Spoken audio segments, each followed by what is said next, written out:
It's crazy how easy online shopping is these days, right? It can be 2 a.m, you're lying in bed, practically anything you want at your fingertips. It's like the biggest mall ever, and they never close, and you can shop in your underwear. And smart online businesses know they need to make that checkout process as easy as possible, or customers will just abandon their carts and move on to something else. Have you ever been shopping online, put something in your cart, and then seen that simple purple Shop Pay button? One click, your payment and shopping info is done, and you're back to browsing something else. Well, that purple button means the store is using Shopify. Everything's done with one click, and it makes life easier for everybody. Shopify is the commerce platform of choice for millions of businesses around the world and 10% of all e-commerce in the US, from the small startups to the juggernauts like Mattel and Gymshark. If you don't know how to make a website, they got you with their ready-to-go templates. Need help getting the heavy lifting lifted? Shopify's AI tools can help with product images and descriptions, discount codes, and more. How do I show people my product? Yeah, it's Shopify. They offer easy-to-run email and social media campaigns. And did I mention that purple Shop Pay button? That one that's used by millions of businesses around the world? That's why Shopify has the best converting checkout on the planet. If you want to see less carts being abandoned, it's time for you to head over to Shopify. Sign up for your $1 per month trial and start selling today at shopify.com/RTG. Go to shopify.com/RTG. Shopify.com/RTG.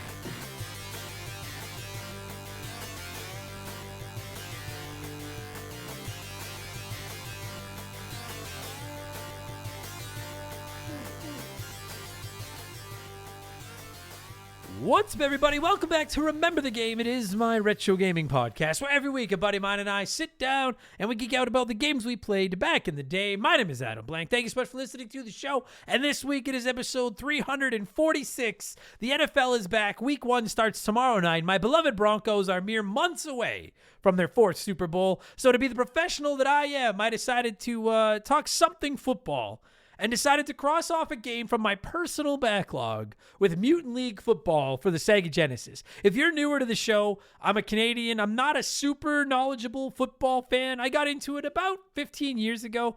I watch, but mostly just to keep an eye on the Broncos and my fantasy teams. Like, growing up, I didn't give a flying fuck about football, and I never played a football video game until Madden 2010 or 11. Troy Polamalu was on the cover.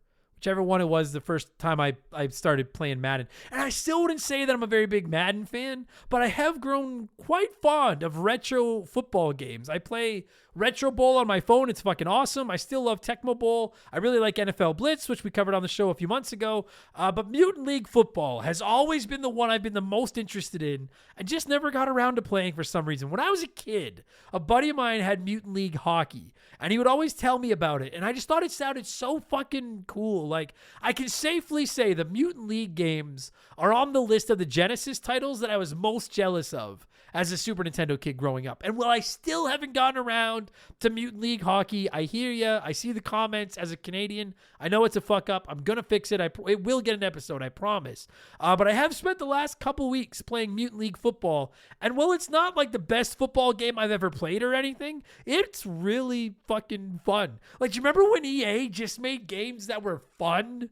Oh, those were the days. If you've not played it, you play as like monsters and zombies and skeletons and robots and shit. You can kill your opponents. There's mines and holes and stuff like that on the field. You can bribe the referees. You can turn the ball into a bomb. Like, what else could you ask for from a football game? It's just really fun. Don't expect the world's deepest review of like the football mechanics in this week's episode. I don't understand, P-flicking, Statue of Liberty, offside, wild card, bombastic plays, or anything like that. And I've not studied all the rosters in Mutant League Football. I don't know all the teams and all the intricacies and everything. I've just been playing it for a couple of weeks casually, and I'm a fan. I am a fan now. My guest this week, fittingly, to talk Mutant League Football is my buddy Mike the Ref. And while we haven't actually recorded the game chat as of my recording this intro, I'm going to assume we had a super deep, fun, meaningful conversation about the legendary Mutant League Football for the Sega Genesis. And we'll get there in just a minute, because speaking of being super deep and meaningful, it's time for another edition of the Remember the Game infamous intro. Dun, dun, dun, dun, dun, dun, dun! And if you're new to the show, welcome aboard, and consider this your official warning and disclaimer. Our intros are kind of long. They're not that long, they're kind of long, but they're fun. We talk video games and stuff, they're a good time, and skipping them is so much less dangerous than playing football in the Mutant League. It's so easy. You just take the little slider on your phone, and take it to about the 30-minute mark, and then you'll be into Mutant League Football talk, and you can leave me the fuck alone and not leave bad reviews whining about the intro. Fuck. I pleasure myself with the tears that I cry when I read reviews from people being like, it took them 25 minutes to get to the game, and suck my ass. I like my intros. Leave me alone. Quick note, ad-free shows on Patreon. You can find them there. They're part of your Patreon subscription. You have timestamps, so you can skip anywhere you fucking want. You can skip just a certain parts of the intro. Skip the intro altogether. Do it all without ads. It's a good times. And not only do you get Remember the Game ad-free over on Patreon for $3 a month, you also get additional shows. They don't have any ads in them either. You get instant access to our archive bonus podcast library, which is literally hundreds upon hundreds of bonus episodes. Not only that, but you can write into the show. You can vote on the games we cover, get read on the podcast, join our 1,000+ member Discord, get discounts on merchandise, and most importantly, you get a shout out, and you get to hear me mispronounce your name like I don't think I'm going to do to any of these people. A huge thank you to our newest Patreons, King Tiki Tiki, that's probably my new favorite name to say, Devin C, Michael Kerrigan, Gusty Cheese, and Magnus for Mega Man. Thank you all so much for the support, and welcome to Remember the Game Industries. You can find that at patreon.com/rememberthegame. Don't forget our subscriptions start at $3 a month. We donate part of it to the Stollery Children's Hospital. If you sign up for a year, you'll get your 12th month on the house. 12th, that should not be hard to say. 12th month on the house. What, 12th month on the house? That should not be as hard to say as I'm making it out to be.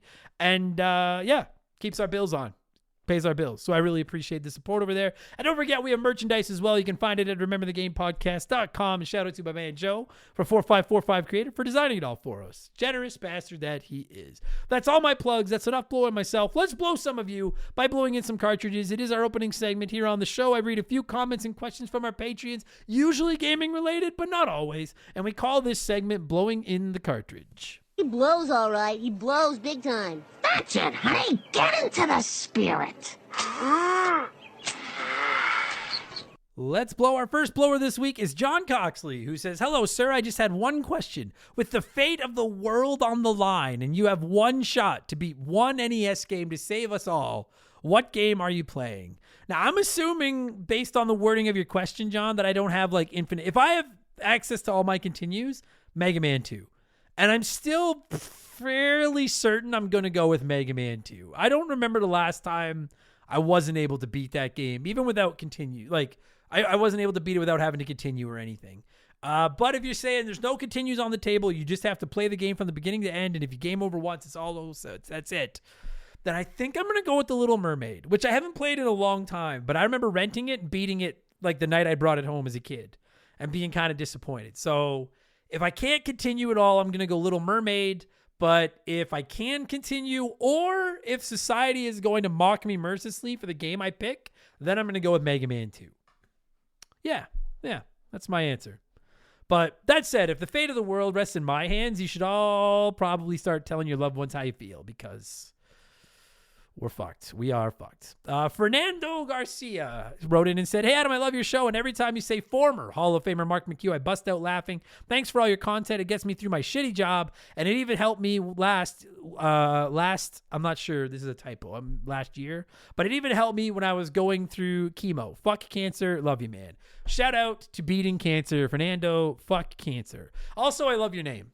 So for those of you that don't know, very 30-second sidebar. Living here in Edmonton, we have the Edmonton Oilers, and in 2006, they made the Stanley Cup Finals, where they eventually lost to the Carolina Hurricanes in 7 games. But the Oilers had a player on their team, Fernando Pisani, who just got lights out hot that playoff run. Everything he guy touched fucking went in. And it was like a big thing. I remember some of my friends, hey, Fernando! And so whenever I hear the name Fernando, I think of old Fernando Pisani. So shout out to Fernando Garcia. Fernando Garcia. Fuck cancer.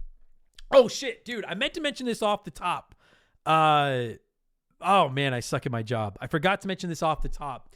I want to shout out Billy from the Game Chasers. For those of you that don't know who they are, the Game Chasers is a YouTube channel. These two guys, I think they're from Texas, Billy and Jay, they just record themselves going around buying up old video games and collecting games and stuff like that. I've enjoyed their channel for years and years. I've actually reached out to them to come on the show, just never been able to get a hold of them, which is not here nor there. That's just how the internet works sometimes. But I saw that Billy recently posted he's in the hospital with a brain tumor. And he's just asking for goodwill and good wishes. And I'm a fan of their channel. Seems like a good guy. So I just wanted to shout him out. You can find them at The Game Chasers on Twitter. I have no idea what their other social media is. Go check out their YouTube channel. It's a good time. And send Billy your best. Shout out to Billy. That sucks.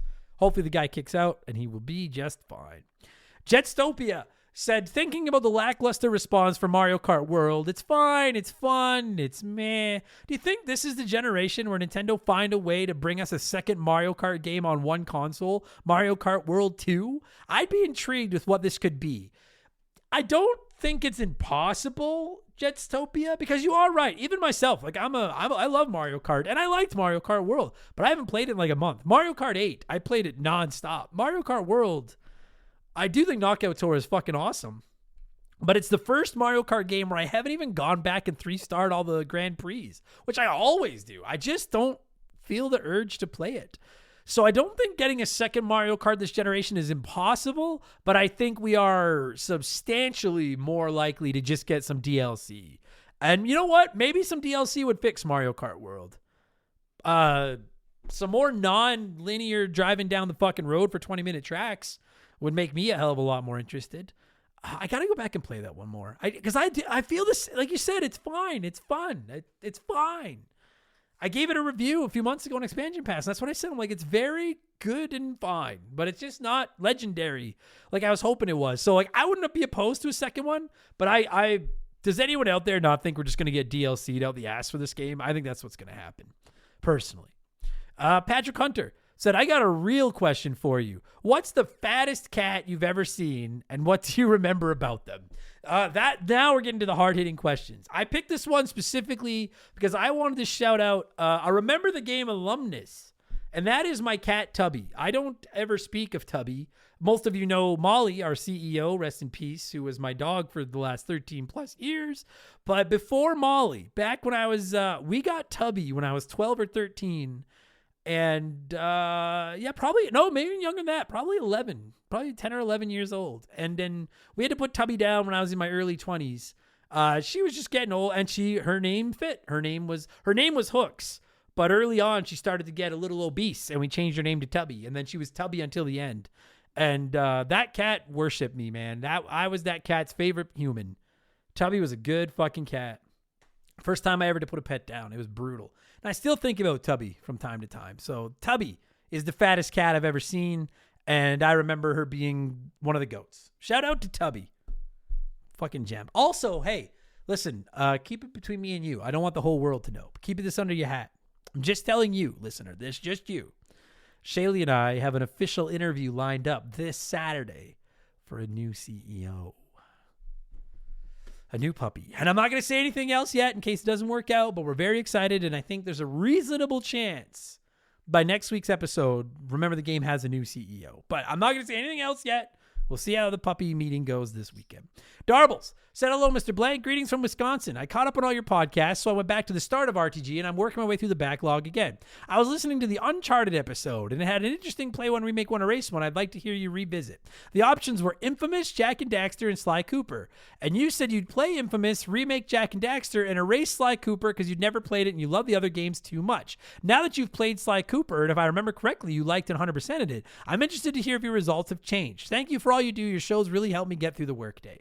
So I do get asked a lot about answers I've given on Play One, Remake One, Erase One. And for the record, I don't keep track of them. I don't write down the games we've done. So most of the time, I don't even know what someone's like, episode 237, you said you would erase this game. But at episode 319, you said you would keep it. So which one is it? I honestly just make it up week after week and don't know. That said, Darbles has provided all the context. if I was to redo Play One, Remake One, Erase One with Infamous, Jak and Daxter, and Sly Cooper, would I change my answer? The answer is yes, because I do love Sly Cooper and I have 100%ed Sly Cooper. So if I had to remake it with those three, I would play Jak and Daxter as it was, because I still really like Jak and Daxter. I would remake Sly Cooper into a modern, like full-blown remade top-of-the-line platformer, which hopefully would kickstart the franchise and get us more Sly Cooper games. And I would very reluctantly erase Infamous, because while I do like the Infamous games, and they will get episodes of RTG someday, I just like Jak and Daxter and Sly Cooper more. Sly's awesome. So yes, I will revisit that and erase Infamous. Reluctantly. Tins said, hey, Adam, I'm burning through the backlog, and I noticed your praise for the Jak and Daxter series, but always with the slight shade toward Jak 2 and 3. Now that you've grown accustomed to some of the GTA games, do you think a revisit of Jak 2 and 3 would improve your experience of them? And do you think we could get an episode on one of them in the near future? I have traditionally said that I didn't like the direction Jak 2 and 3 went in, and I do stand by that. But I've only ever played both of them once, and it was before I finally played through San Andreas, GTA 4. Now I'm playing GTA 5. So maybe my opinion on them will change, but I hope it does. But I really disliked the way they got away from I liked Jak 1. Just the fucking color by numbers, cutesy poo 3D collectathon. I didn't need it to turn into Jak. Jak's got super villain powers, and he fucking uses his gun, and he's driving a scooter.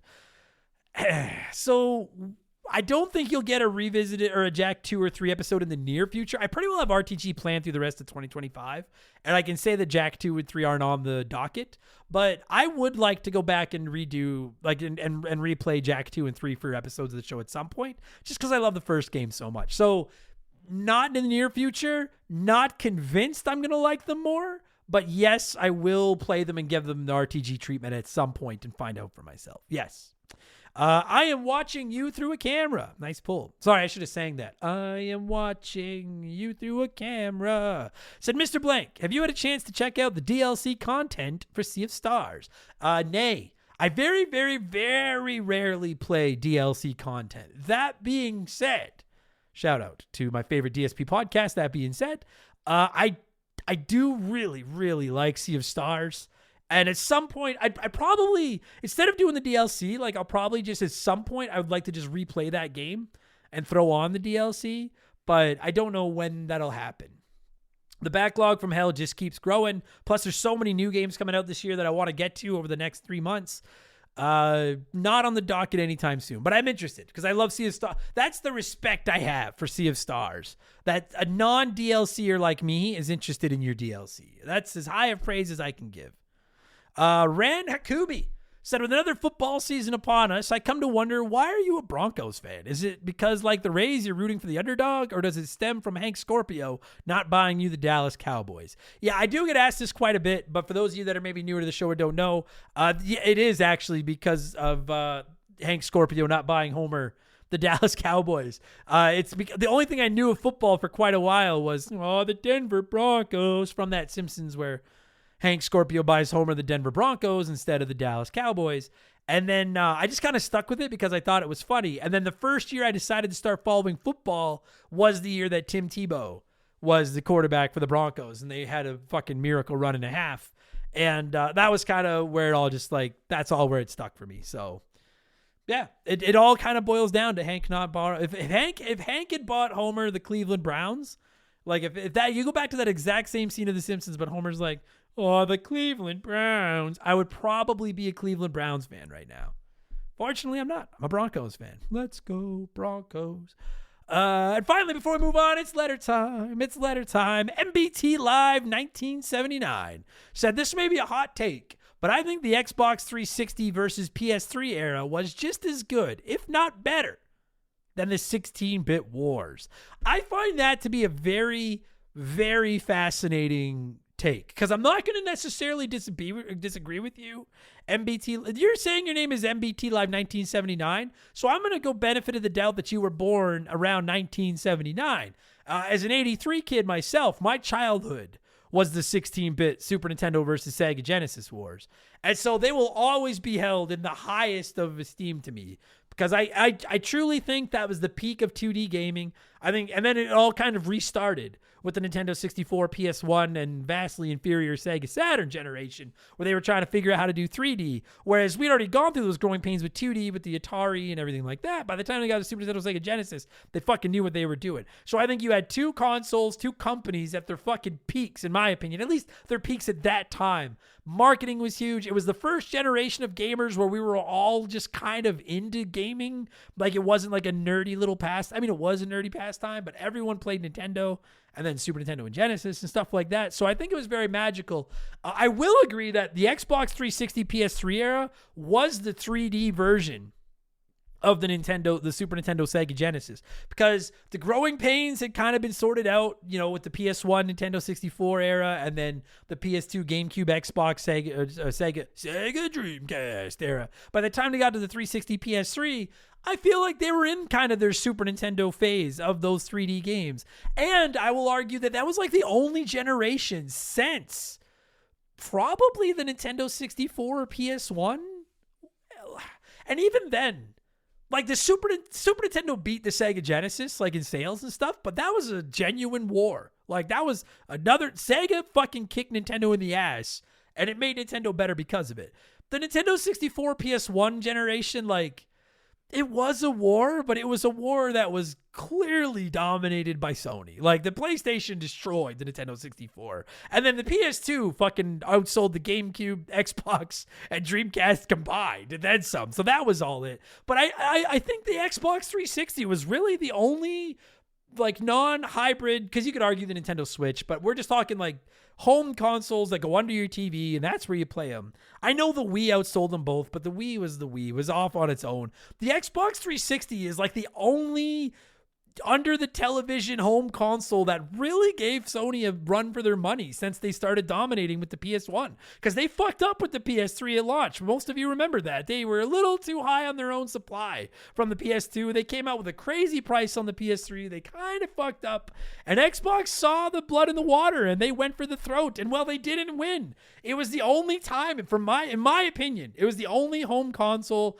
that really stepped up and challenged PlayStation in almost 5 decades. So in that sense, I'll agree with you, because the Sega Genesis really gave Nintendo a run for their money, and the Xbox 360 really did push Sony and keep them on, like, and give the PS3 a run for their money. The games were fucking great.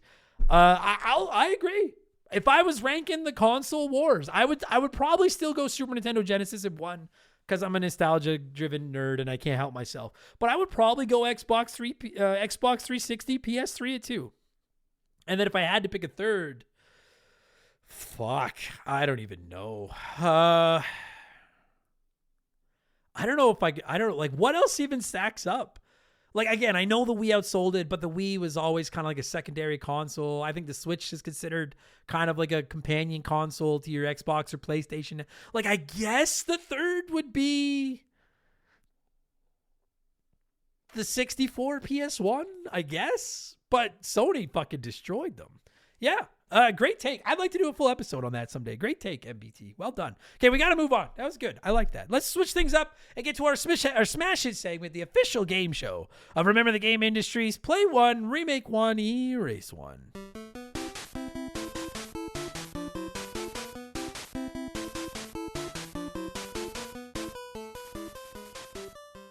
And a huge thank you to Classic Concentration from the NES for unknowingly providing us with the theme music for the show. The rules are simple. Every week I give our Patreons not 1, not 2, but 3 retro video games. They can play one as it was released, remake one as a modern game, and the third is erased from time forever. As always, there are no wrong answers, but there's a right one. We'll get there in just a second. This week we're talking Mutant League Football, so I went with 3 spin-off sports games. We got Mega Man Soccer for the SNES, Base Wars for the original Nintendo, and Arch Rivals for the Sega Genesis and arcade, and I'm not sure what else it was on. And 35% of you, a healthy portion, said play Base Wars, remake Mega Man Soccer, erase Arch Rivals. Let's see what a few of you had to say here, and then I'll tell you what the right answer was. Sergeant Hombre said, easy this week. Remake Mega Man Soccer because non-sim soccer games are great. Play Base Wars because it's baseball and wars. Basketball sucks anyways. That is a cold. A couple of you were fucking ice cold on your disdain for baseball or basketball by erasing basketball games. And well, I'm also not a basketball fan myself. I wouldn't go as cold as some of you did. Boo Words said, play Arch Rivals. I love not only punching the other players, but once you learned you could pull their pants down to steal the ball. This became a Hall of Fame game for me. I didn't know that was a thing. I'm actually more interested in this now. Remake Base Wars because the robot fighting to get on base was as intense and fun as any 15 seconds on the NES, but to update the actual baseball with some modern gameplay would be kick-ass. Mega Man Soccer is gone because I want Mega Man platforming and shooting bubbles and snakes at Dr. Wily, not earning yellow cards through faking a knee injury. And there's a little bit of shade thrown at soccer as well, which I'm always going to be in favor of. I'm sorry, soccer fans, but you do dive a lot. Let's put our cards on the table here. Salty Pog said, play Base Wars because I've never heard of it. Remake Mega Man Soccer because this has the potential to be sick. And erase Arch Rivals because you could just play NBA Jam. Which, I'm not saying this is necessarily the order I would go in, but that is my logic behind erasing Arch Rivals. I actually think the game looks kind of rad, but I have NBA Jam. And NBA Jam, for me, is the holy tier of basketball games. Doug Dorn said, I'm going to play Arch Rivals because the box art looks cool. Agreed. I'll remake Mega Man Soccer because maybe it would be a Mega Man game I don't suck at. And I'll erase Base Wars purely because it's the only one of the three I've played and I didn't love it enough to play it again or remake it. See, I always respect someone that erases the one they've played in hopes of finding something better. That's... The path left unturned is the stone best thrown at the bridge, I think is the saying, something like that. And Butter Chicken said, finally, a play one, remake one, erase one where I've played all the games. I have to say, Butter Chicken, we have done some, just last week, the play one, remake one, erase one was fucking Chrono Trigger, Donkey Kong Country 2, and fuck, what was it? It was like another Super Nintendo like gem. Fuck, I don't remember now. Final Fantasy or something. Like, it's something like, it's three of like the greatest games of all time. We've done some stacked P1 remake one erase ones. And these three obtuse, odd, cult classic in air quotes sports games is the first one you finally played everything. I respect your takes, Butter Chicken. Play Arch Rivals because for my money, this is where Blitz hits street franchises got their birth. Respect your elders. Remake Base Wars. Full HD arcade baseball with nasty Robo MK battle on every tag out play. Arcade baseball with over-the-top home run sellies, bench clearing brawls, blurs. And then erase Mega Man Soccer because soccer blows. I have no idea where the fuck you were going with that baseball fucking reference, but I do. Soccer blows. You guys are cold. I'm actually going to go with 16% of you. You voted the way I did, as did Chicken McGangbang. And how could you possibly argue with someone with the username Chicken McGangbang? Chicken, that's where they get the sauce. Chicken McGangbang said, this has some childhood memories unlocked for me. Play Mega Man Soccer. It played great. And I love the way it looks. Remake Base Wars. My brother and I used to rent this game growing up. Seeing an updated version with modern graphics would be sweet. Erase Arch Rivals because it's really just not that good. The box art was way cooler than the game. I hate when box art. Mega Man. Fucking looking at you, Mega Man. Anyway, misleading box art. Same order, different reasons. I'm going to play Mega Man Soccer because I have to. I've tried it once. That's it. I love Mega Man. I want to review every Mega Man game on the show eventually. I have to play Mega Man Soccer. I was torn on these other two, though. My remake and erase. I had to think about it because I've never played either one. And I finally decided I'm going to remake Base Wars because I think like a modern robot baseball game where you can like unlock parts, or maybe when you beat teams you can like raid their scrap heaps and get parts to put on your players to like tweak their perks and their buffs. Imagine some of the custom designs you could do and shit. I think it could be a lot of fun. So I'm gonna remake Base Wars and I'm gonna erase Arch Rivals. I do think this game looks cooler now that I know you can pants players to steal the ball. But I've got NBA Jam and I've got NBA Street and I really can't handle 3 basketball games. So I'm erasing you out of it's not you, it's your sport. All right. Thank you, everyone that wrote in as always. What have I been playing? And then we're off to talking Mutant League Football. I have been playing Mutant League Football. I'll tell you about that in a minute. I put quite a few hours into it. I've also been on a Mega Man kick because I am kind of working on a new YouTube series I want to do, and it's required me to replay some Mega Man. So I've been playing a lot of Mega Man 1 and 2, and it's just been good times, man. I got my love for the Mega Man. It's been fun. So I've been replaying some Mega Man. I've been playing Shinobi Art of Vengeance. It is fucking awesome. I platinumed Ninja Gaiden, however you say it, Ragebound. Also fucking awesome. Both of those games are candidates for my game of the year. Highly recommend both of them to anyone that likes 2D side-scrollers. A Shinobi Art of Vengeance review is coming on Expansion Pass once I'm done. And then I've been just tinkering with Final Fantasy IV. the Pixel Remaster, getting ready for an upcoming episode of the show as well. That's what I've been playing, okay? So here's what's going to happen. We're going to pause. I'm going to drink some water. We're going to let a sponsor in. If I've got one, they're going to peddle their wares. And when we get back, it's time for the coin flip, the coin toss, the opening kickoff, the points, the cheerleaders, all Glavin, all of it. And we're going to talk some Mutant League Football, okay? We'll be right back after this. This is an ad by BetterHelp. This is a true story. I was getting my beard cut just a couple of days ago, and I'm sitting in the barber shop, and the guy in the chair next to me is just going off about his divorce to the barbers and the rest of us there, and we're all having a laugh about it. But you could tell the guy genuinely just needed an ear to bend. And talking to someone can help, right? And a barber might be a master at comb-overs, but they're not necessarily the most qualified person to help you through a tough time. If you're working through anxiety, relationship issues, depression, a credentialed therapist might be a better choice. And BetterHelp can make that happen with their online therapy service. I've been saying it for years, but I couldn't believe how much talking to a therapist helped me when I needed to. They don't just know how to listen, they know how to help you. BetterHelp has been helping people find the right therapist for them for over 10 years, and they're rocking a 4.9 rating out of 1.7 million client session reviews. BetterHelp therapists work according to a strict code of conduct, and they're all fully licensed in the US. You'll just fill out a quick questionnaire to let BetterHelp know what's on your mind, and then they'll pair you with one of their over 30,000 therapists online that they feel best suits your needs. And if it's not the right fit, you can switch therapists anytime for no additional charge. As the largest online therapy provider in the world, BetterHelp can provide access to mental health professionals with a diverse variety of expertise. Find the one with BetterHelp. Our listeners get 10% off their first month at BetterHelp.com/rememberthegame. That's BetterHelp, HELP.com/rememberthegame. All right, let's get into some Mutant League Football. As always, I like to let you nerds sound off on the game we're covering before my guest and I hog the microphone. No shortage of comments this week, as always, so I picked out a few. Because it's kind of my job, you know.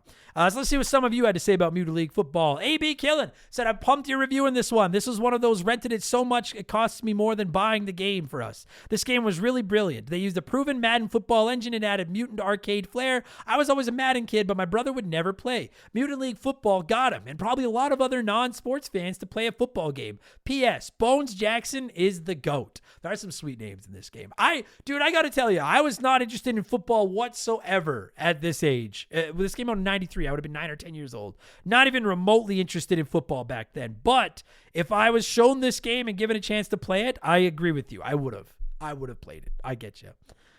I looked at the trap, Ray. It says scoring touchdowns, bribing refs, killing players, and celebrating by doing a backflip into the splits and landing on a landmine. Gem of a game. What does more really need to be said? You did actually just touch on practically everything. You basically just ruined the fucking review. I looked at the trap, Ray. Because you basically just touched on everything we're going to talk about. So thanks. Good comment, though, because I agree with all of that. Larry White said, yes, excited about this week's game. Even though it's just Madden with some different mechanics and mutants, it represents what made EA games so special back in the day. Their games were so fun and creative. I wish they didn't sell their soul in favor of the almighty dollar. Plus, the cartoon was pretty rad as well. I have not seen, just to get it out of the way right now, in case we forget to bring it up on the show, I have not ever seen a moment of this cartoon. But I'm interested. I didn't know there was a cartoon, but I'm interested now. Sush said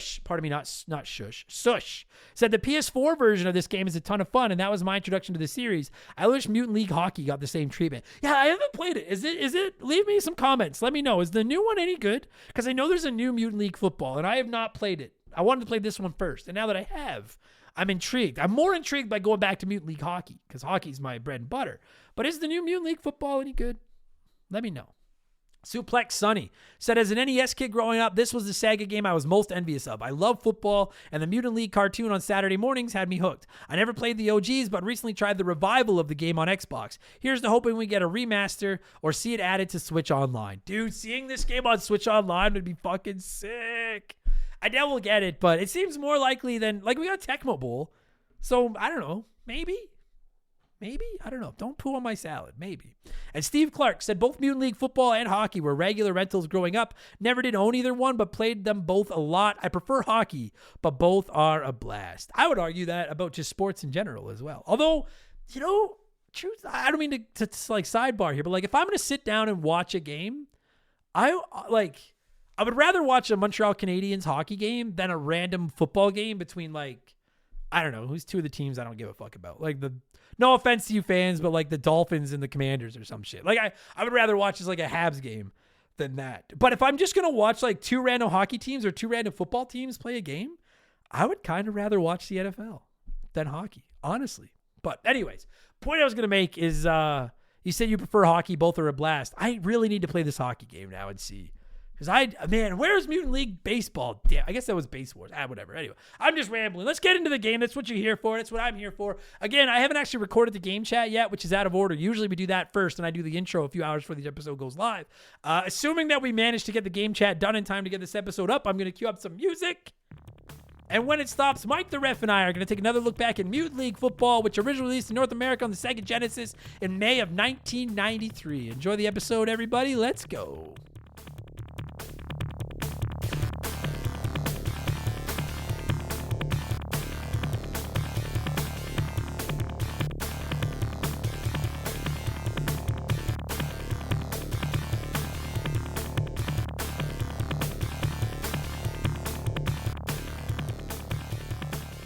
All right, what's the old saying? Better late than never. This was not easy, and I need to start off this week's episode by praising my guest for his patience because we were supposed to record Monday, and then we bumped that to Tuesday so I could help my nephew move on Monday, and then Tuesday the internet gods were like, "You're not recording anything tonight, fuck you." So it is Wednesday afternoon, but damn it, we made it. Fourth quarter, 2-minute warning. Joining me via the blank phone this week to talk Mutant League Football is the official of Remember the Game Industries, my buddy Mike the Ref. Mike, thank you for your patience. How are you?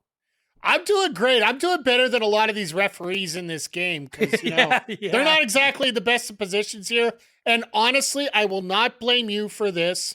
I will blame the satellites that the Kansas City Chiefs use every year to try and steal signals from everybody trying to get in those Super Bowls. Yes. And pick up Taylor Swift on Wi-Fi, but I digress. Yeah. I digress. Yeah, fuck you, Chiefs. Sorry, Chiefs fans, but like you got a Broncos and a Bills fan here. We're not friends, so you guys are the enemy. Mutant League Football, buddy. This has been on my. I don't often dip into my personal backlog for the show, but once every couple of months, I'm like, man, I've been wanting to play that game forever. It's finally time, and I really wanted to cover a football game with Week 1 this week. And like we've done NFL Blitz, we've done Tecmo Bowl. I don't know a ton about football. So, like, I'm not really that interested in getting into a Madden, and I can't speak to the intricacies of the plays and the strategies and the fucking length of the turf on the field and all that kind of stuff. I just want to talk about a stupid game where you're always just throwing the long bomb and seeing what happens.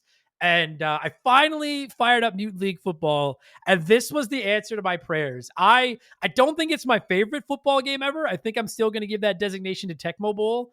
But this, I get why I've been listening to Sega fans praise this series for 30 years. This game is fucking awesome, Mike. Holy fuck. It's a good fucking time.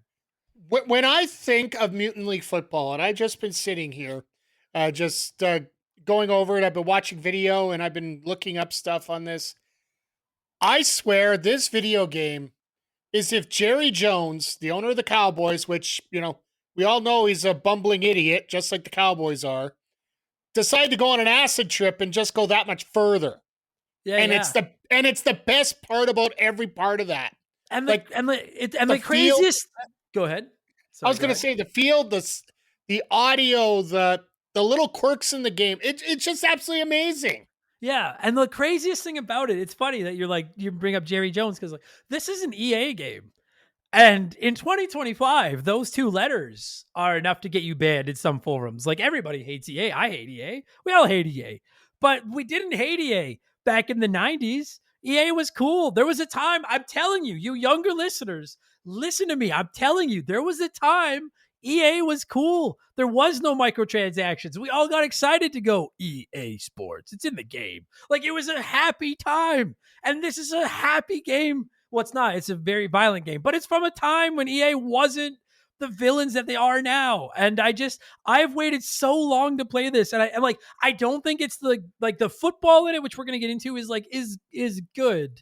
But we all know that the secret sauce is that you're playing as fucking mutants and lizards and robots and superhumans, and you're throwing people off fields into outer space and blowing up in mines and killing the referee on purpose. Who hasn't dreamed of killing a referee? And you can do it in this game. No offense, Mike. And you can do it in this game. I had so much fun. I'm really bad at this game, but it's so much fun to play.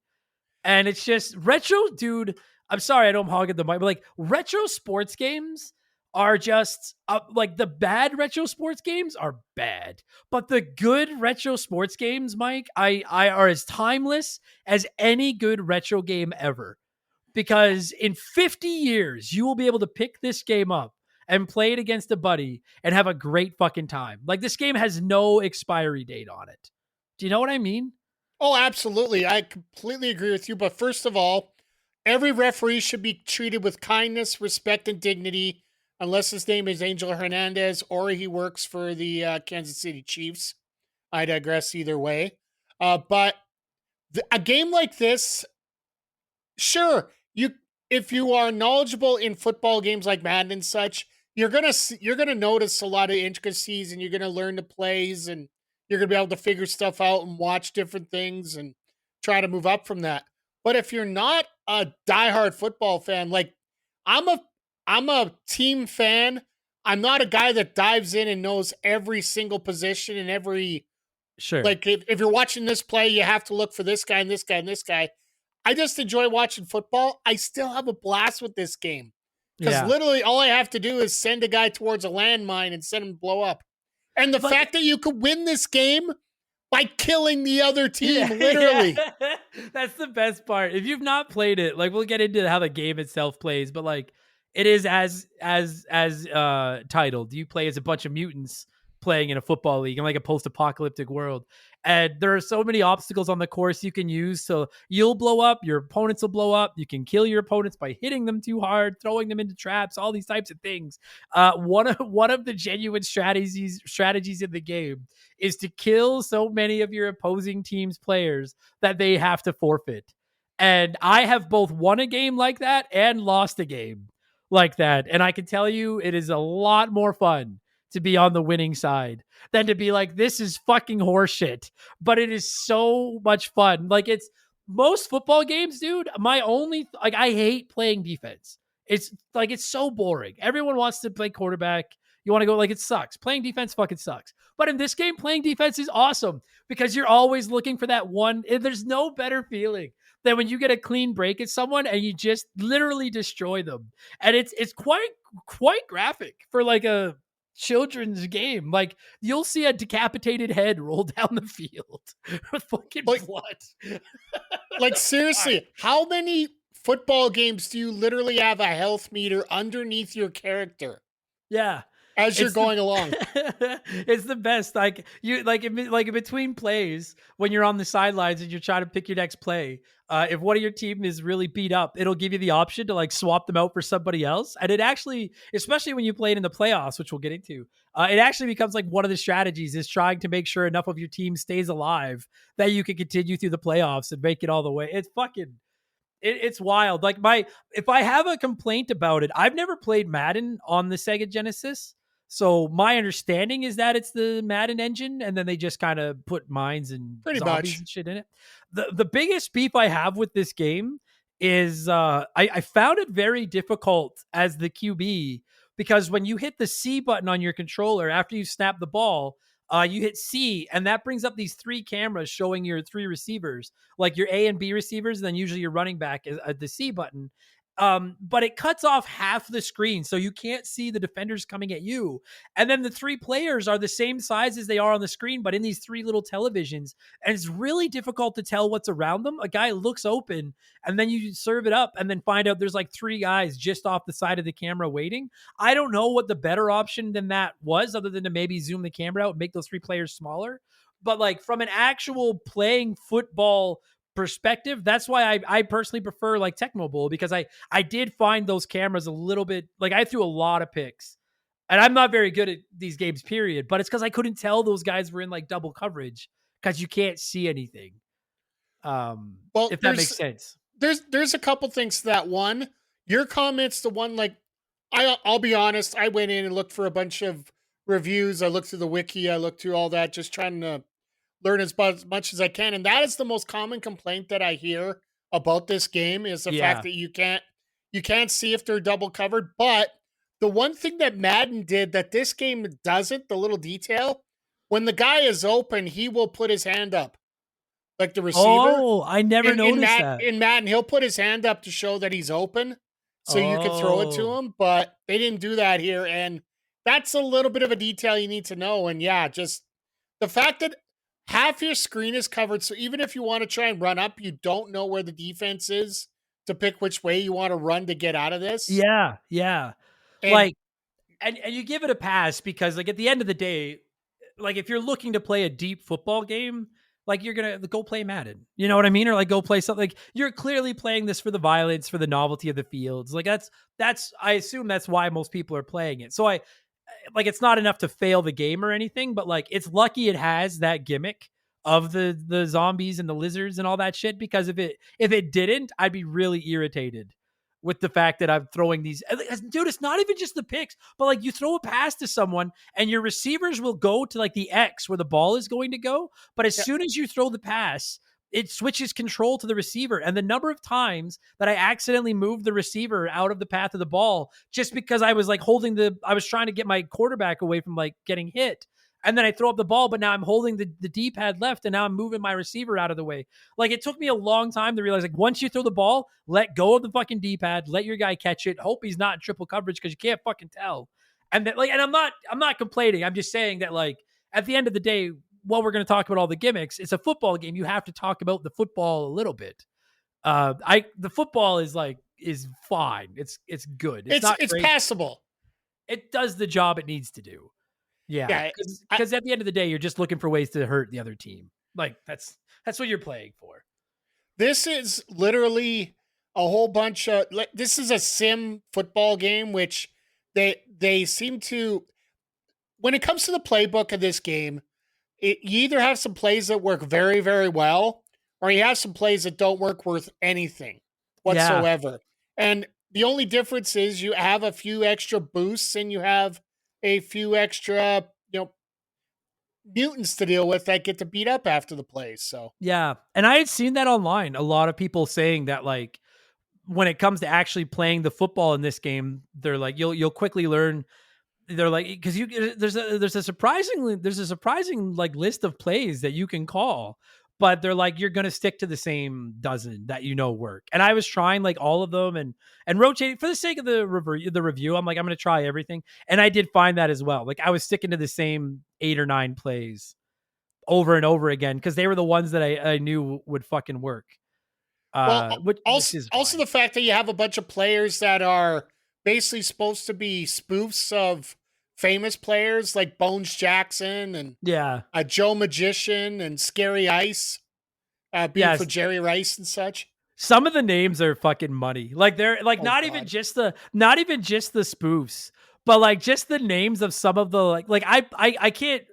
I know that people are gonna write it, like, talk about like their favorite team. They're like, oh, I always played as the Aces or the fucking the Convicts or like whatever the fuck. And like, and that's all. Like, I didn't pick one specific team. I just kind of tried to rotate through a bunch of them to see them. And even over and above like some of the stupid pun names, like there's just names like fucking there was one guy butt neck. There's like blood Yep. clot. There's spew puke is an actual player. A spew puke is like, and you see the names pop up because they'll be like either pass received by, and then like the name of the player, like I think phlegm. there was one that was called Sput Nuts, I believe. Yeah, there's some wild names, and then the best part is you'll see like, Grim McSlam killed by blood clot. And then Yeah. it'll cut to the player that killed the other player, and they're always just laughing and talking shit. These like little pop-ups would always pop up with these funny messages they'd say underneath. And I was like, it's so much an era. It's such a throwback to like the mid 90s. This is like the Boogerman, let's be The gross era, like all the way. the pop-ups in this game are absolutely hilarious. Whether it comes to the players, either whether they score a touchdown or whether they kill somebody, or the coach before the game giving you his motivational speech, or Yeah. even on the play calls sheet, you have the coach trying to throw some quick little line in there that you never listen to anyway. Oh, some of the coach, dude, I can't remember. Fuck, I can't remember who I was playing as. It was the first game I ever played. The first game I played of this, I got stomped. I lost like 28-0. I'm learning the controls, like whatever. But the coach was this like this. He had like the fucking like the Tom Landry hat, Yeah, you no, that know, was but the you were little playing. green guy. You were playing the Midway Monsters, and that's the. Oh, It is actually supposed to be a spoof of Landry, because yeah. that. And he's just fucking screaming at you. Like we're down 28-0. And then it's going to like, it's showing our guys on the sidelines and it's giving the option like pick my next play. And he's fucking just losing his mind. And these little cartoon like message balloons are coming up from him, just being like, we need a pass, make a pass. Like he's just screaming at us. And I'm like, coach, half our team is fucking dead, sir. It's 28-0 with 90 seconds left. Leave us the fuck alone. And this little shit is just laying into us. And I was like, you're an asshole. Some of the other coaches were at least kind of nice. That guy's a fucking douchebag. There were a Fucking few of them that were like that too. So Yeah, it was really funny. That and Yeah. then, like I said, the players themselves, like taking pride in the fact that they're killing their opponents was really funny. Just the makeup of some of these players and the like stuff that you really think in 2025 would not get the light of day, but it does. Dude, it's because like I know they made the modern one. Like you know, we will talk like you've been playing. Like I know there is a new one, but it's like this game in the way it was released, like this shit wouldn't fly. Well, it would fly today, but it wouldn't be There's some marketed parts as that would be a little risque. yeah, like this was clearly marketed toward children back then. It was the Sega Genesis. You're looking for like I have to imagine like their demographic was like the Mortal Kombat demographic, like the Booger Man demographic. We want blood, we want gross, we want gore, we want violence. 12-year-old, like this is the game that you're looking for. I actually want to see what this game was rated when it came out. That's the funniest part. Yeah, Probably T for teen, I would think. I don't know if like were ratings around when this one came out. Mutant League. It was 06. It was what, 93? Okay, So yeah, that would have been just 93. after Mortal Kombat. Yeah, it doesn't have a rating on the cover. No, but I would imagine it would have had to have been teen. It would have had to have been cartoon violence at minimum. Yeah. So I want to get obviously into some of the crazy plays that you can pull. We got to talk about the fields. That's what that's what you play for. I want to get into the mode. Dude, actually, let's talk about the modes. Then we'll go into the break. The other criticism I have of this game, my number one was that I did find those 3 cameras to throw to your receivers kind of annoying. The other criticism, like I'm only I kind of been walking it back because this came out around the same time as NHL 94, which I have praised as much as everyone else that's played NHL 94. And NHL 94 doesn't have a season mode. So I'm not going to hold Mutant League Football 2 over the fire for its lack of season mode, but I was just a little bit disappointed. The playoff mode is great, but I was a little bit disappointed I couldn't play through like a season. I'm not going to let them off the hook as much as you are because, well, the way that you kept the playoff mode going is it was a password system. Mm-hmm. So why couldn't you just do a password system for a season mode? I agree. You just couldn't come up with enough character combinations or whatever, or... I do agree. Like a season mode would have been great. Like, cause when I first fired it up and I was going through like the menus, all it really has is like a practice, a 1 game, or playoffs. Like start a playoffs or playoffs. Like start a playoff or continue the playoffs. And I was kind of like, man, that's again, like I play NHL. I have NHL 94 is in my Sega Genesis right now. I was playing it the other day. And it's so much fun, but I was like, fuck, the playoffs isn't like best of 7's not good enough. Like I really would have liked a season mode. But to their credit, the playoff mode in Mutant League Football is surprisingly adequate. It is like a 16-team 4-round tournament. Yeah. And you actually like see all the score. Dude, it shows you highlights from the other games that you don't have to watch. But I'm like, what a great touch. You can see like these crazy plays from these other games. Like I can see playing this with like your friends as kids and just getting so into this big playoff tree and keeping track of winners and stuff. It took Madden almost 35 years to come up with that again because now it's a feature in Madden 26 here.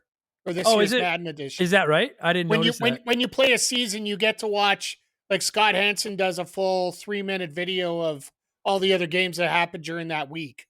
Oh, that's rad. But yeah, it was being done in Mutant League Football in 93? In 93. Like, come on. It's great. And like you go through each round and then it shows you like an updated bracket. And like it really does make it feel like they're presenting this big, like month-long fucking playoff tournament with all the teams in it, with home field advantages and all that kind of stuff. And then, like I said, like between games, you can see the scores, you can see highlights from different games. I've been playing this game fairly regularly and I have not yet won a championship. I've been fortunate that by playing it on my Sega Genesis Classic, I've had the save states instead of having to deal with the passwords, which is mwah. Did you hear what gets to happen when you win the championship? No. All right, so the losing team gets instantaneously combusted, and your MVP gets inducted into the Hall of Flame, where all the referees grab the MVP and throw him into a fire pit. That's equal parts awesome and stupid. Like that's the era that we're in. You're inducted into the whole. That's where Mark McHugh needs to go.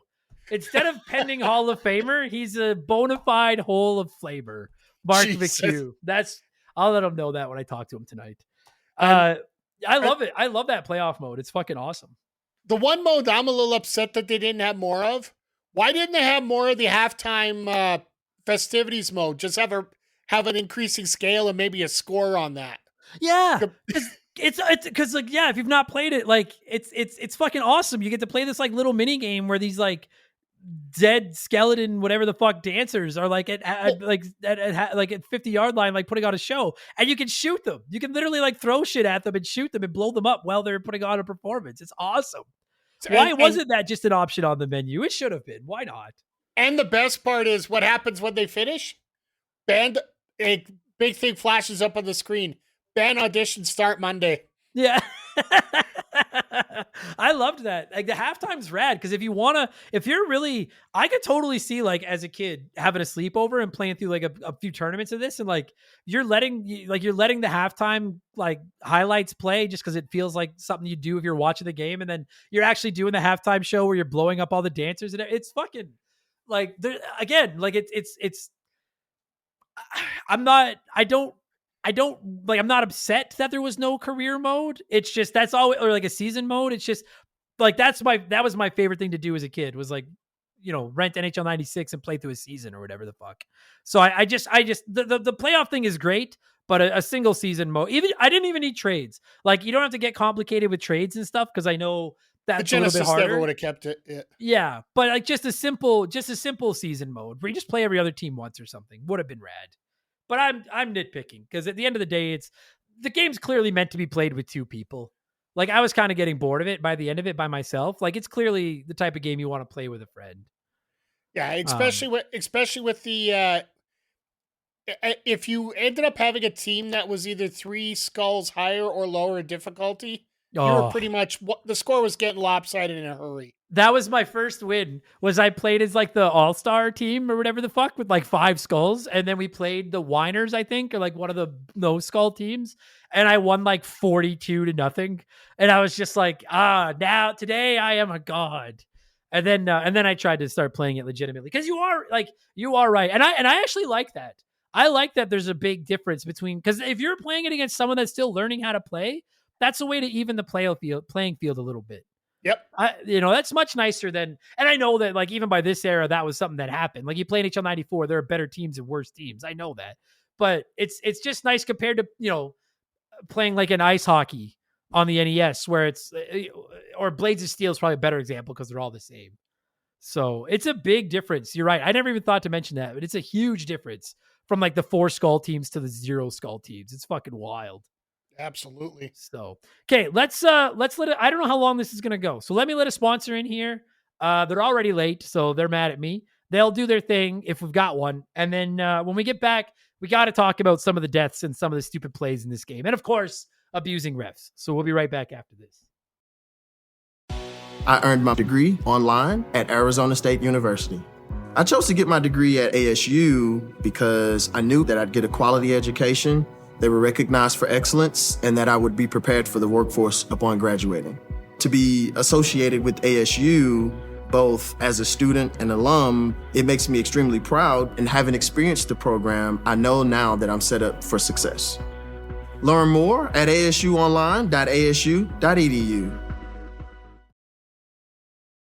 Okay, so Oh, right out of before we go, go. we're blaming this on the Steelers and Aaron Rodgers for being late on the break, right? 100%.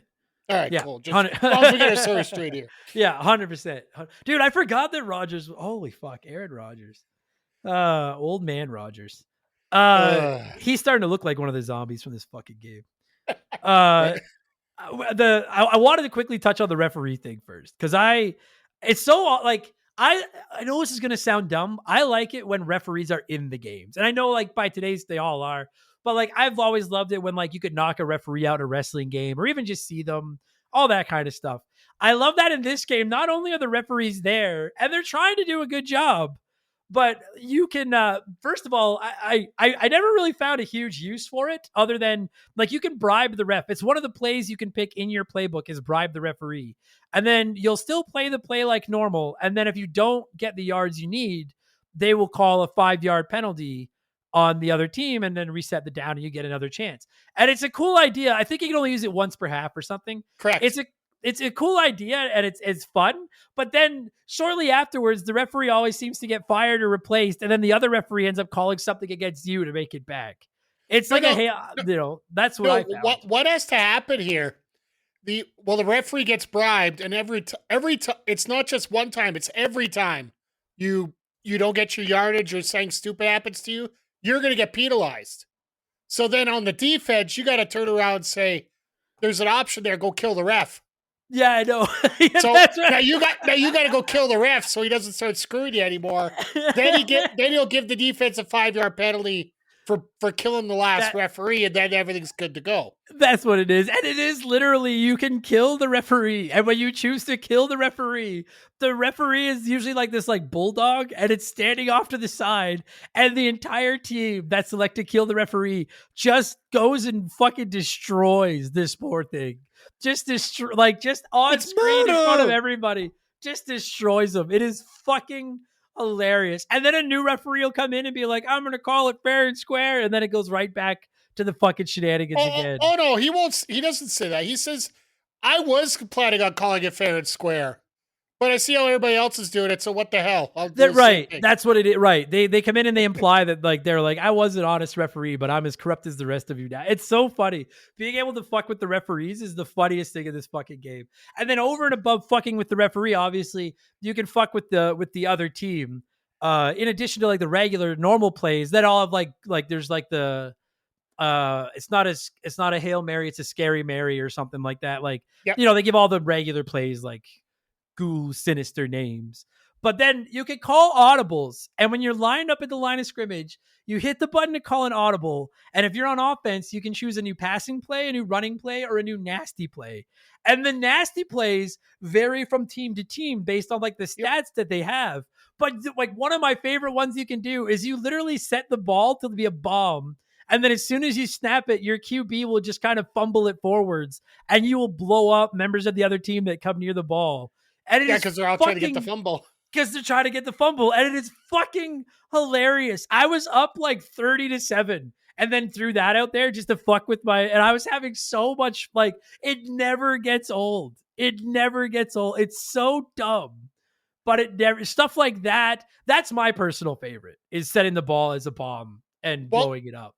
For me, I actually like the shock one where you literally go back to pass it, you literally just shot. It's like a sonic boom to everybody on the other's team. Yeah. So they just freeze in place, you get the ball and you're just gone. Yeah. Some of them are kind of like, I didn't realize that was like, because I made the rookie mistake of not finishing the manual before I started playing it. No in-game tutorial. It's a Sega Genesis game. They're expecting you to read the manual. So I didn't realize. Yeah, exactly. So I didn't realize I had all these funky plays. And then I was playing a team where they fucking snapped the ball. And then I don't know if it was their QB or their running back or whatever, but whoever's got the ball just fucking disappears into the air and then lands way behind us and runs it in for a touchdown. And I was like, what in the fuck was that? And then I look up and it's one of the plays is like a jetpack where, again, once a half, I think, you snap the ball and then they just fucking take off and go like 40 yards. Untouchable. And I actually think that the core football, the passing and stuff can be a little bit frustrating with those mini cameras. If you have two people that both know the game well and know those intricacies of those dirty moves and stuff, you could have kind of a fucked up chess match, throwing those, like bribing the ref at the right time, using those types of plays at the right time. It's fucking crazy. It adds this layer of I would say like 50% strategy, 50% attraction to the game. The thing about this game is you got to think as the defense, when do you bribe the ref? Yeah. So when they pull off the jet ski move or the jetpack move, they get called back for sneezing the wrong way. They get a 5-yard penalty. And then their nasty play is gone because they already used it. And you burned it. Yeah. You burned your bribe, but you also saved yourself a touchdown. So yeah, there is a little bit of sneaky strategy, I think is the best way to say it. Yeah, it's definitely a situation where, like, when you're playing against the computer, like I didn't find the AI particularly good. If I was a team that had some skulls, I would beat teams that didn't. If I played a team where I wasn't as good as them, they would destroy me. And then I'd have some good matches with two teams that were fairly evenly matched. I did find that sometimes I get fucked over by fumbles, but that just is a tale as old as time. Is anyone listening to this ever played a football game and not had at least one instance where your team fumbled and you were just like, that is such horseshit? Like, it's such, and it has to be random. It's just like when you're playing a hockey game, then sometimes a goalie like lets in a horrible goal or is stopping shit. Like, there has to be that element of like randomization to it. Fumbles make me so fucking angry, Mike. Like unrationally angry at a stupid comic video game that doesn't matter. Fuck off with the fumble. You're just sitting there and you're like, how the hell did he lose that? Then I'd make a great play and then we'd fumble. Like, at least decapitate me. And then I'm like, all right, that's a reasonable fumble. You killed me. If I'm going to fumble it, my coach is going to kill me. So could you just do it in advance, please? Yeah, because that coach is a fucking psycho and he's going to fucking lay into me.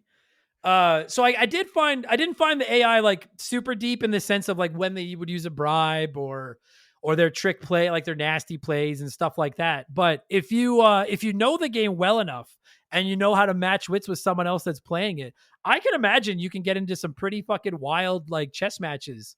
But like, it really does add a layer to the game that a game with the NFL's logo on it isn't going to let you kill referees. No, so like this is giving you a chance to fuck around and have a little bit of fun. The best part for me about this game is the fact that you can either have like a NFL Blitz type score, or you could have a Madden type score in it. You could get into a shootout or just something decent, just like quick.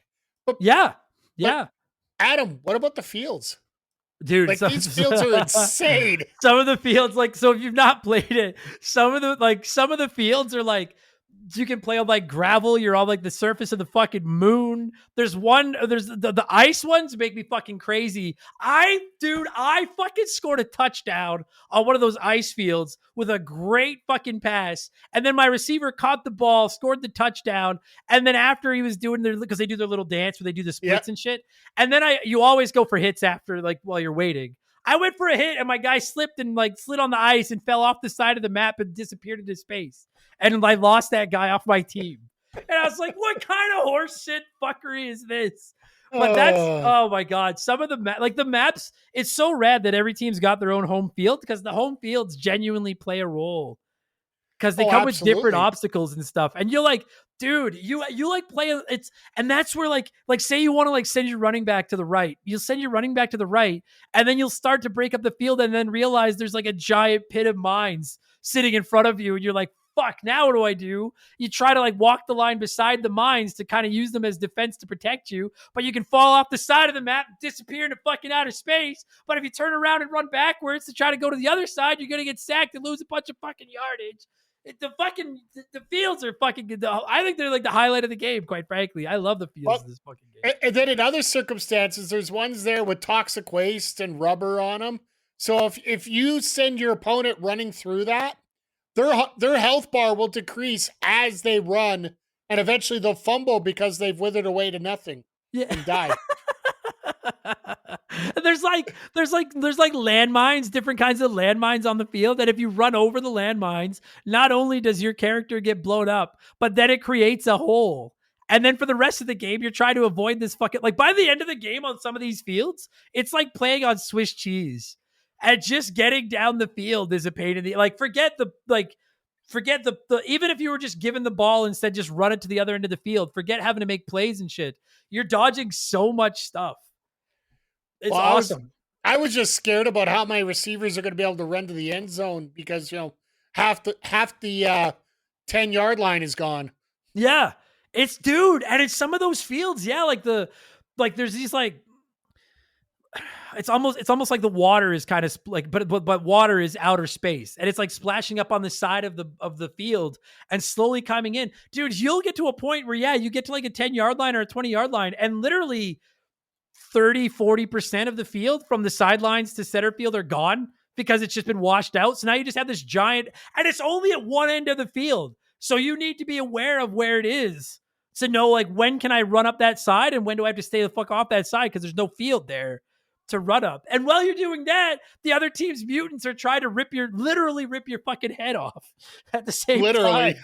It's so fun. I like that it's 7v7 too. I don't know if you could have done any more. Like, even if I don't know if the engine could have handled it, but even if the engine could have handled it, I think it would have gotten too cluttered. Even 7v7 can be a little cluttered with how big the sprites are. I think it's actually a very smart move to do that, because what do those extra players do? Most of the time, especially when you only have 3 options to pass with the Genesis controller, you're not going to have like a tight end or extra running back you're able to throw to or whatnot. You got 3 linemen, a quarterback, 2 receivers, and a running back. So you basically have your 3 options to throw to, and everybody else is just going to end up being filler there. Yeah. Yeah, exactly. Like, I don't know what you, but like whenever I play one of these games, like because I have because again, I don't know a lot about football strategy. I have a horrible tendency of like taking my safeties and going for like sacks and trying to, so now I just switch to when I'm playing defense, I just switch to one of my linemen and I just go for the quarterback. And I don't even try to, I'm like, everybody else do your jobs. I'm not doing anything else because I'm just going to fuck it up. Because this game, like, the controls are super basic. Like, when you're on defense, B switches to another player. A is like a tackle and C is to jump up and swat the ball down, I think, or vice versa. And it's really, really simple to like. And that's another thing I like about this game is I find football, like Madden. One of the reasons I don't play Madden is because as a casual fan, like I find them too complicated. Like, there's too much and I don't know enough about it. This is like, you're either running or passing. You've only got 3 people to throw it to. And if you're playing defense, switch to a player and go for a hit. Like, it's super easy. Absolutely. And I just find that there's always those set number of plays you're going to go for. You're going to go for the bomb. You're going to go for a run around the outside, depending on which team you have. And when it comes to that, you don't need a complicated scheme to it. No. And if those are working, no matter how big your playbook is, you're not going to use everything. No. And honestly, like, I found like the most success I had was I'd pick a team I kind of liked, and then I would kind of go through the playbook and find those 7 or 8. Like, I had a couple of running plays I liked, and then 5 or 6 passing plays where at least I knew where my players were going to be. And then it's still trying to figure out if they're, how covered they are, if they're open or whatever. But I found it so much easier. There's some fucking crazy plays in this game where I was like, I called this play and I have no fucking idea what's going on right now. Everyone's shifted around before we hike the ball, and I don't know what the fuck is going on. And that's another thing it does is, again, I've never played a Madden from back then, and I know this probably was to be expected, but I love that it still keeps rules like when the clock stops, when doesn't it stop? You have your 3 timeouts, you have the 2-minute warning. Like, if you turn, because you can set the violence level from 1 to 5, and when you set it to 5, people are dying just by taking the field. And when you set it to 1, people are almost invincible. Like, they're getting hurt, but they're not dying. If you set this to 1 and play on a field with minimal obstacles and stuff, you could probably have a reasonably good game of football on it. To me, I'm like, as a casual player, I'm like, that doesn't interest me. If I want to do that, I'll get Madden. Like, I don't play it on any less than 3 for the violence. 5 is a little bit much. 5, everyone dies.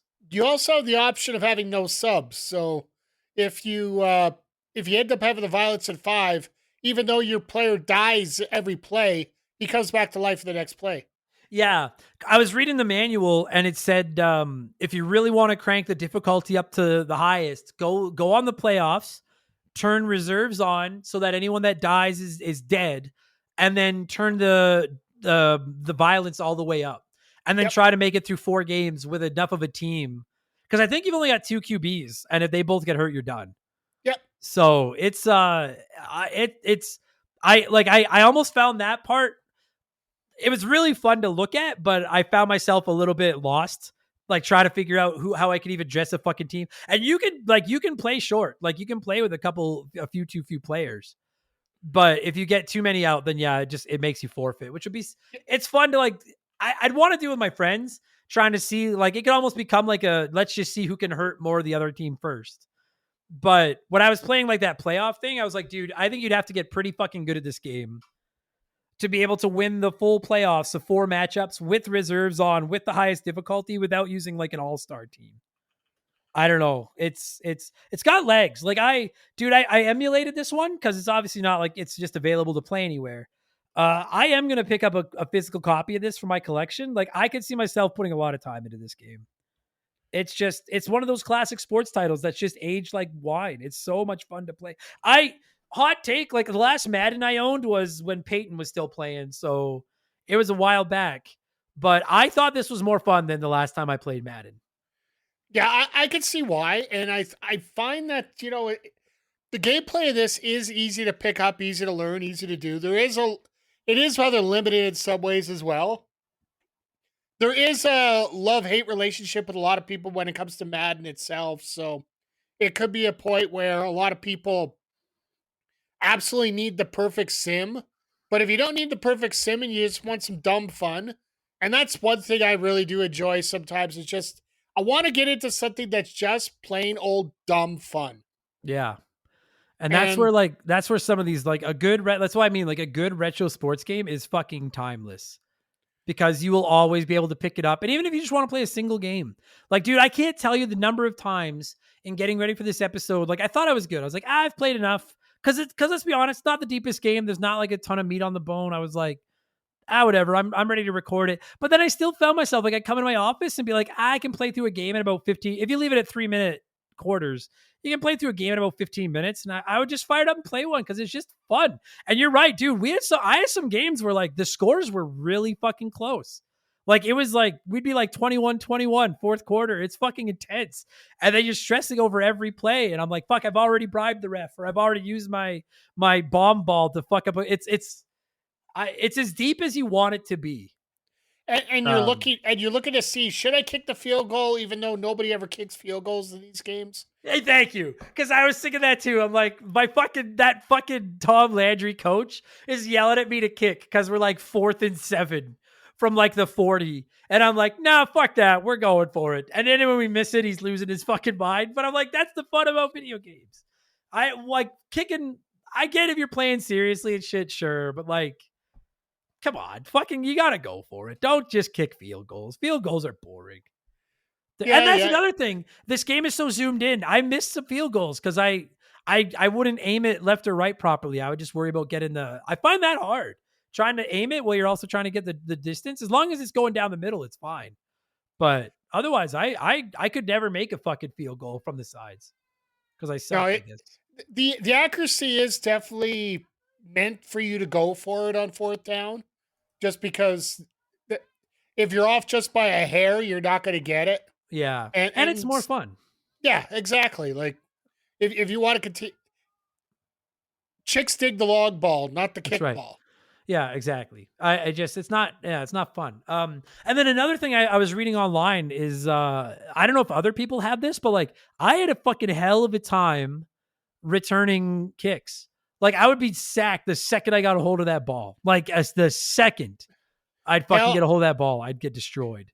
You watch NFL, it's the same thing. Like real life NFL, that's how it works for the most part. Yeah, fair. That's why they changed the kickoff rules now and tried to make it more exciting and less collisions and blah blah blah. And yeah. Sorry. Well, we're talking about the funky plays they can do. I also want to shout out. They can electrocute you. The defenders can electrocute you, and it'll make you fumble the ball.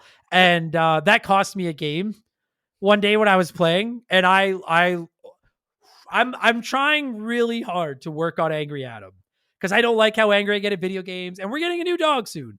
And Molly would never sit with me when I played video games because of my temper. So I don't want my new dog to be scared of me when I play video games. So I'm really trying. But I got to tell you, man, I was in a close game that I'd been playing and like get super into. And then one of them fucking electrocuted me and I fumbled the ball and it cost me the game. I lost my fucking mind.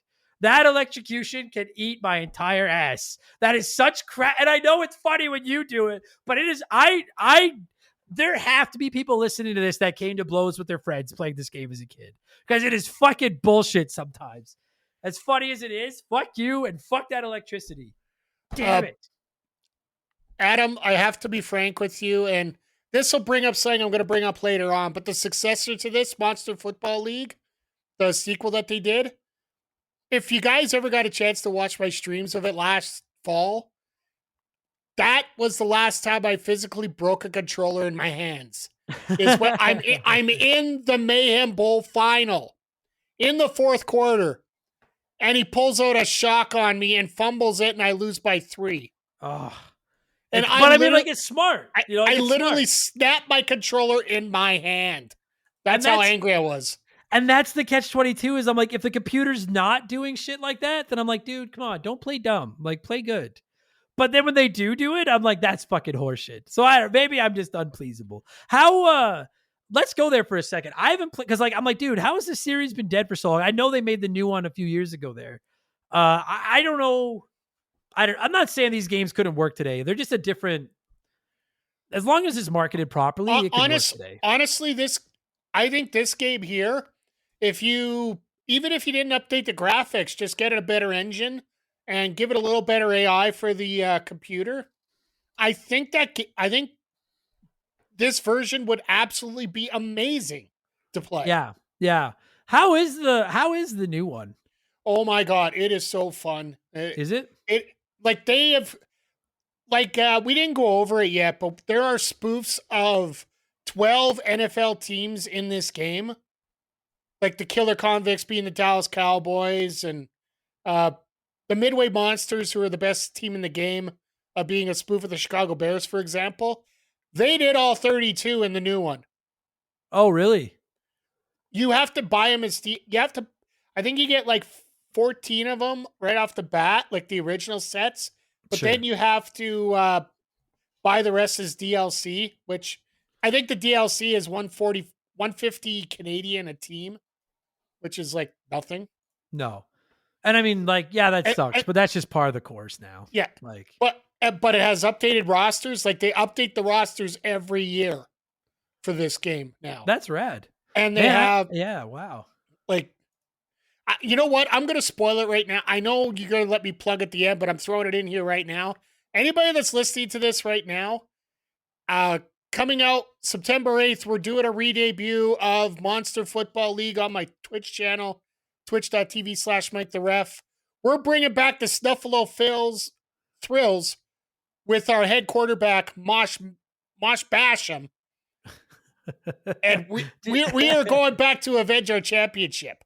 What is it? The Muffalo Thrills? No, the Snuffalo Thrills. Oh, the Snuffalo. Muffalo is a whole different thing. With Mosh Slammin as our quarterback. That's awesome. I'm gonna have to check that game out. Because I saw that they'd made it, and I was like, well, I want to play the Sega one first, and now that I have, I'm like, man, I'm gonna have to. I like this game. So like for all of you because I have been getting asked this since I announced the Mutant League Football episode. I hear you. Some are like Mutant League Hockey is even better. I am Canadian, of course. I love hockey. I was already interested in Mutant League Hockey. I promise you, in the next 12 months, there will be an episode of the show about Mutant League Hockey now. Well, you had to do them. You had to do them in order because, well, Mutant League Hockey was inspired because of the success of this one. Yeah, and like I wanted to do a football game for the start of the NFL season, and I was like, I don't know if we'll ever just cover a Madden. Like, what is there to say? You know, like they used to be fun, and then they kind of sucked, and now it's football. It's real life. Yeah. So like we've done Tecmo Bowl, Tecmo Super Bowl, probably an episode someday. I got to do NFL Street someday, but this was the one I wanted to get to. And now that I've played it, dude. Every time I play a new Sega Genesis game for the first time, I spend just a few minutes of my evening wondering if I was raised wrong. Because I still love the Super Nintendo. Everyone knows I'm a Nintendo fanboy. I wear it on my sleeve. It's fine. But this was one of those games that I was so jealous of Sega kids as a kid because my friend had Mutant League Hockey and he would tell me about it. And now that I've played one, I'm like, dude, if I had this as kids, dude, I would have loved a season mode, but if I had this as a kid, I would have done like I did with other games and like wrote out my own season and kept track of stats, and I would have played the fuck out of this. Mutant League Football is awesome. It is just, I love it. Absolutely freaking amazing. And by the way, can I quickly go through some of these names? Because I know that I just pulled them up here. So there are two brothers on one team, Mo and Spew Puke. The coach you were talking about, his name was Coach Bricka. I hate that fucking guy. Fuck, I hate that guy. We had another coach. His name was Madness. You have a linebacker named Gangrene. Bad Sores killed by Spew Puke. Deaf Blinders for the name for the referee. And then you get like, Spew Puke Slashers. And some of these team names here, like seriously, the Vile Vulgars for the Vikings, the 60 Whiners for the 49ers, which apropos would apply today. 60 Whiners that made me laugh. 60 Whiners made me laugh. Then, of course, you get the Ice Bay Bashers for the Packers. The Death Skid Razors for the Raiders. Screaming Evils for Philadelphia, which was pretty cool, actually. The Psycho Slashers for Pittsburgh. The Killer Convicts for Dallas, which I think in the 2025 NFL, that could apply to 3/4 of the teams in the league. Yeah, no shit. Some of this stuff is just amazing. Yeah, it's very I don't know, like if you have a kid who's like a big football fan now and you're like, dude, he's always playing Madden or he's always playing NCAA or whatever the fuck, and you were to give him this, like I don't know, because kids are, I'm sorry if any of you listen to this, but kids are ignorant. They don't understand the greatness that is retro games. But this is one of those ones where I'm like, even if they understood the greatness of like the football and the playing it and the deaths and the mat and all that kind of stuff, some of these names I think would go right over their heads. And they'd be like, that's so stupid, because they are stupid. But for those of you like me and Mike that grew up in the 80s and in the 90s, it was just that gross out humor was just life back then. Like, I don't know why we were so into grossness, but that was what we did in the 90s. It was gross. And it was awesome. It was Mutant Football League and Ren and Stimpy. Yeah, exactly. I remember getting like toys that were just like disgusting blobs. Anyways, we're going off on a. We could go on a rant for that for an hour itself. Yeah, no, great fucking game. We got to score this thing. Why don't we go 19 for 19 teams? That's good, because I was like 7 for touch. 7's lame. Yeah, let's go 19. I like that. You are the visiting team, so you have first dibs. 19. I'll go with 15. I'll go with 15 out of 19. Take a little bit away for the passing mechanic. Give a little bit up for the AI being a little stupid, but other than that, this game holds up today. That's the best part about it. Yeah, I agree. I'm gonna go 16 out of 19. I loved it. For those of you that are on our Patreon, a few months ago, I called it my first top 10 Genesis games ranking. And I made sure to word it as that because I was like, I'm playing so many Genesis games I've never played before. I expect some of them to climb their way into the top 10. I'll revisit the list periodically. I'm not saying that Mutant League Football is a lock for the top 10, but it's a contender. Like I really like this game. I am going to have to get a physical copy of it for my collection. And I promise, if you've been on me to do Mutant League Hockey, it is skyrocketed up the rankings because I need to. Hockey is my game. I'm Canadian. And after playing this, I need to see how it works with hockey now. Have to. I love this fucking game. Fantastic. Absolutely. Mike, you stay busy when you're not waiting for me to fucking get a hold of you to talk about video games. So the floor is yours. Tell people about your life. Well, first of all, Bills are winning the Super Bowl this year. Sorry about the Broncos. My apologies. I picked today. I had someone asked me what my pick was, and I think I picked the Philly Buffalo Super Bowl. Well, that's because you're a very smart individual. But I think I picked Philly to win. Just because I was like, Buffalo doesn't win Super Bowls. I like Josh Allen. I would have no problem with the Buffalo winning a Super Bowl. but you guys don't win Super Bowls. You get to Super Bowls. You don't win Super Bowls. Fair enough. We can always prove people wrong, but yeah, Yeah. No, go nuts. Yeah, I'm going absolutely nuts here. This is a very busy month here for us over here at Backbreaker Gaming. We got, of course, our AEW and AEW Dynamite and Collision sidecast we do every Wednesday and Saturday over on my Twitch channel, as well as some WWE 2K25 My GM modes, both offline and online. Wow, I can say this great many times. Swish. As well with that, we also are doing a playthrough of Horizon Forbidden West, the first ever playthrough. Adam's been announcing a ton of games that are coming out this month. He hasn't even got to the ones I'm getting to here. We have 2XKO, the new fighter that is based off League of Legends. That is debuting September 9th. As well as some brand new DLC for a very good wrestling game, Retromania Wrestling, which is the spiritual successor to the old WrestleFest game in the arcades, which is a hell of a lot of fun. They're debuting 6 characters, including Demolition, Randy Savage, the Rock and Roll Express, and Magnum TA. Nice. And then, yeah. And then, of course, I did announce it earlier in the stream here, or in the podcast here. Next Monday, we're going to have Monday Night Mutant Mayhem with Mutant Football League, as we're going to be bringing back the Snuffalo Thrills, looking to avenge our trip to the Mayhem Bowl. So that's 5 times that we've reached the Mayhem Bowl and never been successful. So we have to finally win this time. So twitch.tv/Mike the Ref. I will give Adam all my socials if you want to follow me, but we have a lot of fun on my streams. They're very chill, very relaxed. You want to talk about anything, we're usually pretty wide open about stuff. Just don't be a moron or a Dallas Cowboys fan. Same difference. Which just applies to every aspect of life. Yeah, pretty much. So, buddy, good times. Again, for all you listeners, I've already recorded everything, including the outro. So I won't be able to apologize. The episode was late anywhere else because I assumed it was going to be on time until the satellites fucked us.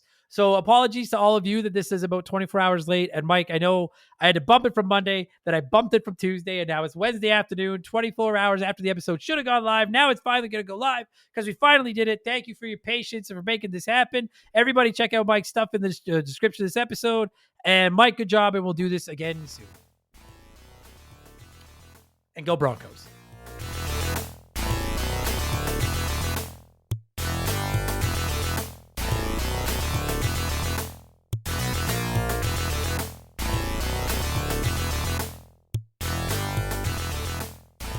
That is going to do it for this week's episode. Mike the Ref. Thank you so much for giving me a call and talking some Mutant League Football, my friend. And every single one of you nerds listening to this, whether it's your first, your 346th, your 297th, whatever numbered. Remember the game you're listening to. I appreciate it. Thank you so much for rolling the dice on us. If you didn't hate it, leave us a good review. Man, they make me feel good about myself. And I think they're supposed to help us in the algorithm.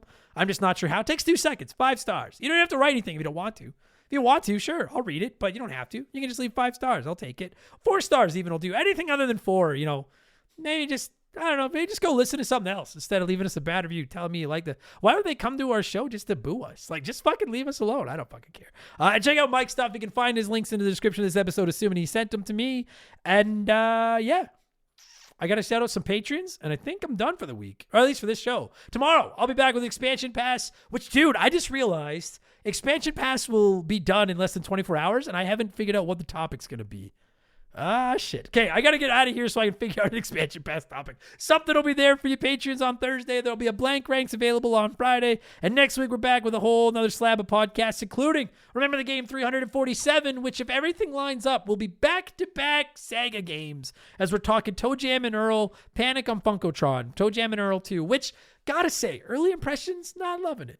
Liked the first one a lot better, but I'll give it a little bit more time the next couple of days and make that decision for myself. Enjoy NFL opening week. If you're interested in the old football, go Broncos. Go everyone that's playing fantasy football that's not playing against me. And I'll talk to y'all next week with another podcast. I'm going to thank some Patreons and get out of here. Take it easy, everybody. Cheers so long. Oh, yeah. We have Patreon. You know it. All right. Take it easy. I'll talk to you guys on the next one. Bye.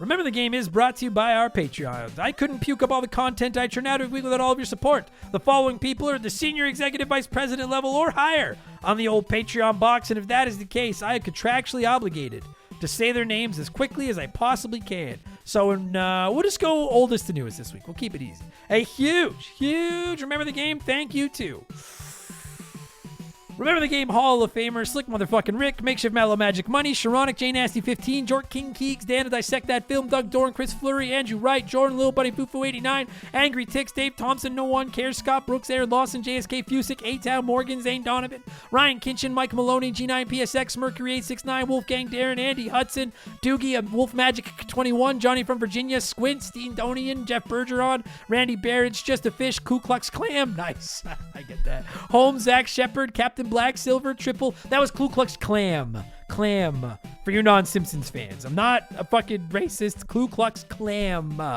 stupid character. I don't need the angry letters. Captain Black, Silver, Triple 3, Chugger 22, Elijah Burns, It's That Nerd, James, Madam Nutsitch, DBXJ, Steve Dalk, Standard Ass, Brian, Dude, Where's My Game, is Zero, Jurstock to Mario, Tyler, Phil Lencher, Joe the Sandman, Laces Out, Dan, Growlywog, Beaver Boy, Thomas Smith, Leroy Westrich, Rush's Dog Walker, Matt Babineau, Gabe, Fuzzy99, Decoy Man, a dude named Adam, Wyatt the Surgeon, who's not a surgeon, Roe, Blaine the Hoagie Man, Scary Terry, Storm Beagle, Archangel Otaku, Earl, Hagel Waffle, High Plains Drifter, Jimothy Orokusaki's Gardener, Coda Blaze, good reputation, still on probation. Cody Richardson, General Fury, I am the very model of a modern Major General. John of the Adult Children Podcast, Mr. Arkansas, Drugs and Ben, okay. Sam Carpenter, Donnie the Dude, Walter, Sleeper Hits, Squeak Nuts, Isaias, Hits Meals, Timmy the Exuberant Turtle, Christian Gabriel, Maverick Marty, Musty Beetle, Graham Kennedy, Timothy Sabrinsky, My Left Nut, Beef Dingleberry, Quiet Place Queen, Christopher Bridge, Zamatos, Big the Cat, Tadpole, T-Bear 87, Black Hole of Ass, known as the Internet, Brandon Izeba, Kia Pup, Monster SD Boner, AB Killen works for me, Ted Explosion, Ryan Perry, Alex R. Please refrain from tasting the knob, Scotty J, Just Car Prank, Zombie Exy, Bartman Forever, Darth Skywalter, Postman, Nick Creature, Adam Martinet, The Big Deal, Ryan 4664, Kevin Monroe, Can't Destroy Her, Pee Wee Squitters, Nordak, Leroy Jenkins, Lord Palmerston, Beers of War, Because 19, Infinity Rage, Lord Long, Ron Von Hugendom II, Roger Staubach, Spool Cleaner, Lucas Shaman, Frosty Bear, Sour Goat Face, Faded Sufferance, Carbon Fiber Zombie, Chris Hill isn't scared, that could be anyone's ass, B Money, Penguin Milk, Fallen Snow, Kiku, The Supreme Chozo, Rizzo, you son of a bitch, why? Tell me why. E-Man Trucker, Mark Sneed, Shoeboxers, more like Frosty Feet, 49 Pooh, haha, got his fucking ass, Jake Callahan, Robbie Air, Brian Richmond, Nintendo's Before Hose, Bula, Matt Zeus, Too Much Karma, Mopey 36, Cesar, fill up my mouth with farts, Liquor Like Luigi, Cody Thompson, Kevin Kellums, Put It in H, Chaz Hammond, Mr. Jabroni, Big Daddy Randall, Ida Yellow, Ryan Whitcomb, Justin Tate, Daddy Secret Little Chubby, Thrill Ho, Toby OP, Scotty McGee, Alex McIntyre, Spider Cat, Eric Hopewell, Darbles, Generic Name 238, Gannon's Magnum Dong, David Schroeder, Moncal, Diablo Spartan, Justin Blair, McCracken, Wilco, VOS Rager, Brother Retro, Comebred, Wrecked Ralpy, Days of Wraith, Super Cyan, Safarioth, pardon me.